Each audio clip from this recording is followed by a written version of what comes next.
We have two readings today. The first comes to us from the book of Numbers, chapter 21, verses 4 through 9. This is the story of the bronze serpent. From Mount Hor, they set out by the way to the Red Sea to go around the land of Edom. And the people became impatient on the way. And the people spoke against God and against Moses. Why have you brought us up out of Egypt to die in the wilderness? For there is no food and no water, and we loathe this worthless food. Then the Lord sent fiery serpents among the people, and they bit the people so that many of the people of Israel died. And the people came to Moses and said, we have sinned, for we have spoken against the Lord and against you. Pray to the Lord that he take away the serpents from us. So Moses prayed for the people, and the Lord said to Moses, make a fiery serpent and set it on a pole, and everyone who is bitten when he sees it shall live. So Moses made a bronze serpent and set it on a pole. And if a serpent bit anyone, he would look at the bronze serpent and live. And turning over to the New Testament, Gospel of John, chapter 20, verses 24 through 31. Now Thomas, one of the 12, called the twin, was not with them when Jesus came. So the other disciples told him, we have seen the Lord. But Thomas said to them, unless I see in his hands the mark of the nails, and place my finger into the mark of the nails, and place my hand into his side, I will never believe. 8 days later, his disciples were inside again, and Thomas was with them. Although the doors were locked, Jesus came and stood among them and said, peace be with you. Then Jesus said to Thomas, put your finger here and see my hands. Put out your hand and place it in my side. Do not disbelieve, but believe. Thomas answered him, my Lord and my God. Jesus said to him, have you believed because you have seen me? Blessed are those who have not seen and yet have believed. Now Jesus did many other signs in the presence of the disciples, which are not written in this book. But these are written so that you may believe that Jesus is the Christ, the Son of God, and that by believing you may have life in his name. This is the word of the Lord. Thanks be to God. Well, you all may know that my husband Skip loves to hike, and I enjoy joining him when the views are worth it. There has to be, for me, a worthwhile destination and a whole lot of beauty along the way. So a couple of years ago, we were hiking in Utah in Red Fleet State Park, and the destination I knew was going to be amazing and remarkable. The trail itself wound through kind of pretty red rock desert, but there was one problem.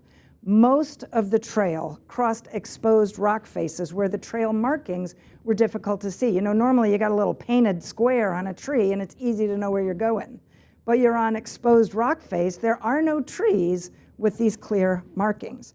So instead of following these clear markers, we had to follow cairns, carefully stacked piles of rocks that were meant to guide hikers. But in a red rock desert, how do you know which piles of rocks are the ones you're supposed to follow and which piles of rocks are just there? As a result, I spent most of the time looking down, searching for the next cairn. Is that the right one? Is that the right one? Never mind that Skip is really good at this stuff, and he was leading the way. I was so concerned about missing the exact right pile of rocks and not getting lost that I pretty much didn't look anywhere else. At one point, pretty far along the trail, Skip had to remind me to look up and enjoy the beauty around us. I was so intent on not missing a trail marker that I ended up missing most of the scenery all around me. But I didn't miss the end. Incredible lake views, and wait for it, you're all going to want to go there. Preserved dinosaur tracks in Red Fleet State Park in Utah. For real, I'm telling the truth. But I had to have that reminder to look up. I spent so much time staring at the signs that I missed the beauty they were helping me find.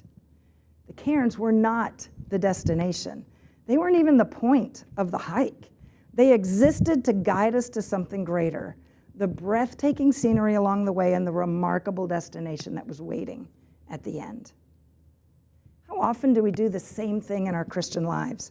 How often do we find ourselves saying, God, if you will only give me a sign, then I'll know exactly what to do. Then I'd know the way forward. Then I'd be really, really, really sure. But how many signs are enough? Is one sign enough? Does it take 2, 10, a miracle over breakfast every morning? We can experience really extraordinary things and still remain unconvinced. Signs help, evidence matters, signs can strengthen our faith, but the signs themselves are not the point.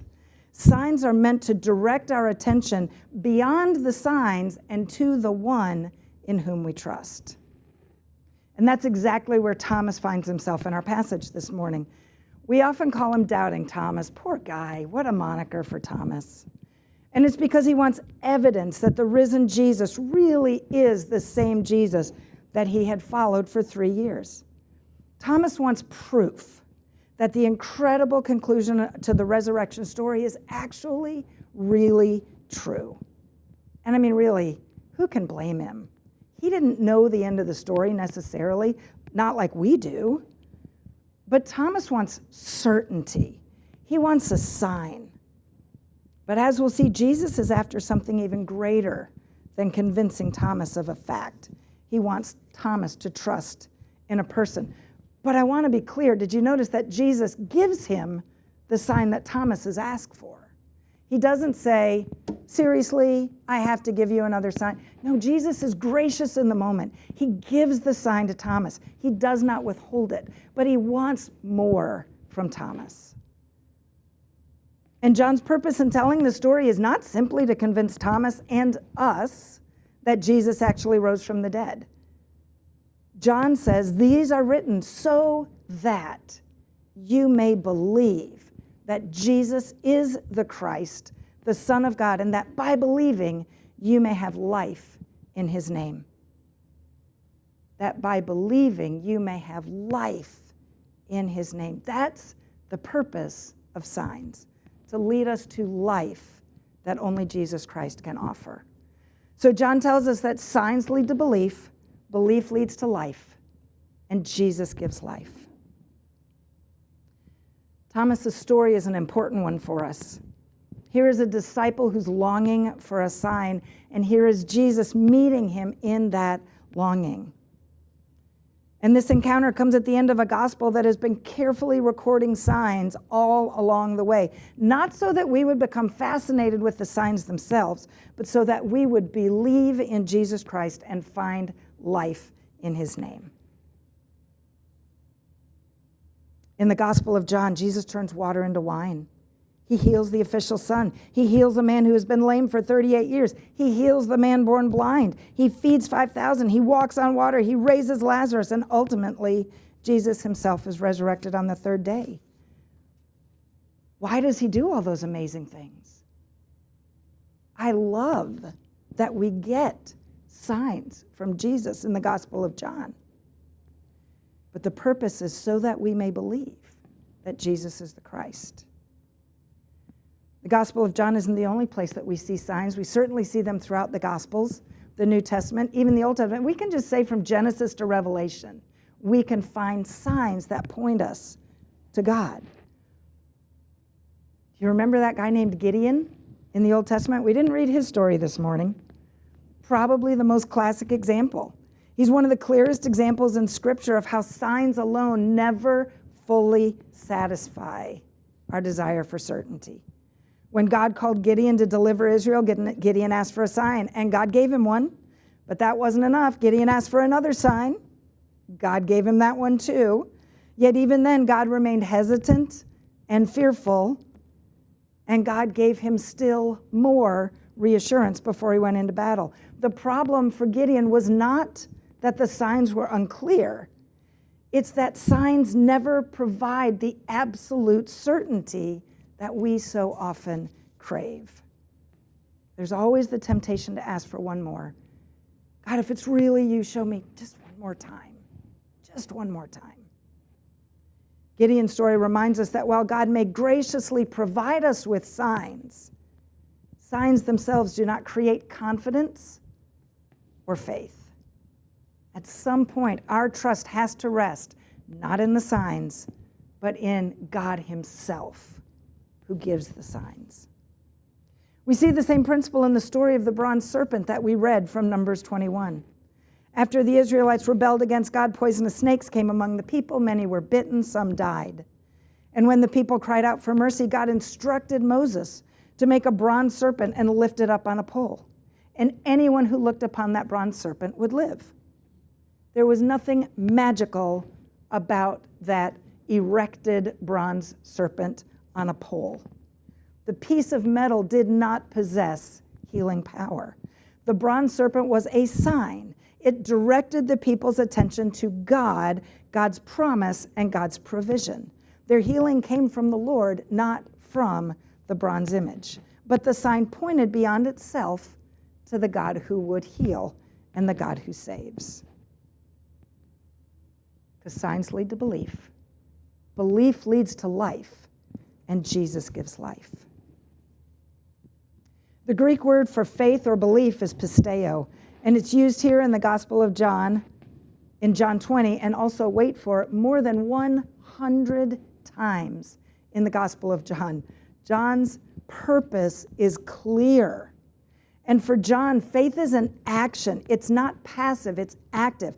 Faith isn't something that's handed to us. Faith isn't something that we just carry around with us in the event we need it. Faith is something we do. Faith is something we exercise. We practice faith. And the more we practice faith, the more faith becomes a natural response by God's people. John's point at the end of our passage does not say, these things are written so that you'll agree that God exists. These things are written so that you'll know that if you get 35 signs, then you'll know the right way forward. He is very clear. And you know, Scripture also tells us that even demons believe. Belief is not our goal. Belief is not the end. Putting our faith and our very lives in Jesus Christ, who gives life, that's the end goal. These things are written so that you will confidently entrust your life to Jesus. Thomas is a beautiful example of this. He moves from, I'm not going to believe until I see for myself, to, my Lord and my God. That declaration is not just an acceptance of fact. Thomas surrenders his life to Jesus in that moment. I believe it's both surrender and it's worship. And I think it's one of the highlights of the Gospel of John.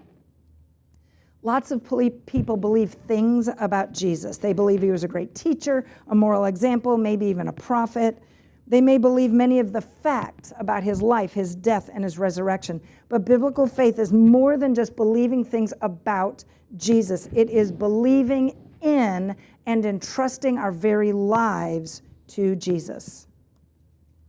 This tension between wanting proof and stepping into a presence we must trust isn't unique or new.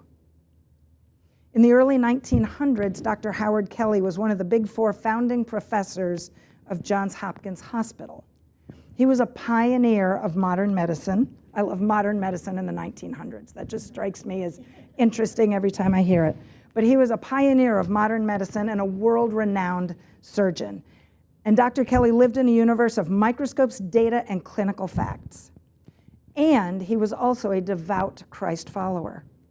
Later in his life, a colleague asked him how a man of such intense scientific intellect, someone trained to rely entirely on what he could see, measure, and prove, could have such a simple, unwavering faith in a Savior he couldn't physically touch.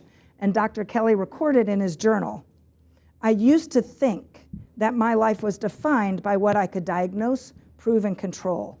But when you stand over as many operating tables as I have, you quickly reach the absolute limit of human self-reliance. Monitors fail. Your hands have boundaries. Human intellect can only take you so far before it runs out of answers. And he famously wrote more in his journal, I know Christ. I don't believe in him because of a logical argument I put together or because I've solved every single mystery. I believe in Jesus Christ because I surrendered my need for control to him, and he gave me life. Dr. Kelly didn't rely on his immense prestige or his own brilliant mind to bridge the gap. He famously began every single surgery in prayer saying, Lord, I am just the instrument. I am not in control here. You are. Dr. Kelly had a breakthrough. Thomas had a breakthrough. When Jesus stood before Thomas, he stopped demanding proof and he surrendered. But I need to note that Thomas didn't lose his identity as an apostle. He found his true purpose by submitting his life to his Savior. Surrendering to Jesus does not mean that we become passive bystanders in our own lives. It does not mean that we stop using our brains or throw away our careers or ignore the incredible gifts, skills, and even education that God has given us. Dr. Kelly did not stop being a world-class surgeon when he surrendered his life to Jesus. He became a better surgeon because he knew who the actual healer was. Living a surrendered life just means we hand over the keys. We use every ounce of the capability that God gives us. We're still ourselves, but we let God call the shots, and we let God carry the heavy burden of the final outcome. So what's awaiting you this week? Think about the week you have coming up. Maybe you're a manager or a business owner. Surrender means still showing up on Monday and working hard. But we look at the stress of the bottom line and we say, God, this business belongs to you, not me. I will trust you and release my anxiety about this responsibility. Maybe you're a parent or a grandparent. And we love our kids so much, it hurts. Surrender means realizing that we cannot control every choice they make or shield them from hardship. We do our absolute best to guide them. But at the end of the day, we have to open our hands and say, Jesus, these kids are yours. You love them even more than I do. We trust you for their lives and their futures. Guide me as I teach them to follow you and trust you for life. Surrendering to Jesus means taking whatever our thing is, our career, our retirement, our season in life, our unique talents, and asking, God, you gave me this capability or this season. How can I use it today to serve your people and build your kingdom rather than just building my own little kingdom? The real question for each of us is, will I entrust my life, my family, my career, my day-to-day, and my future to the one to whom all the signs point?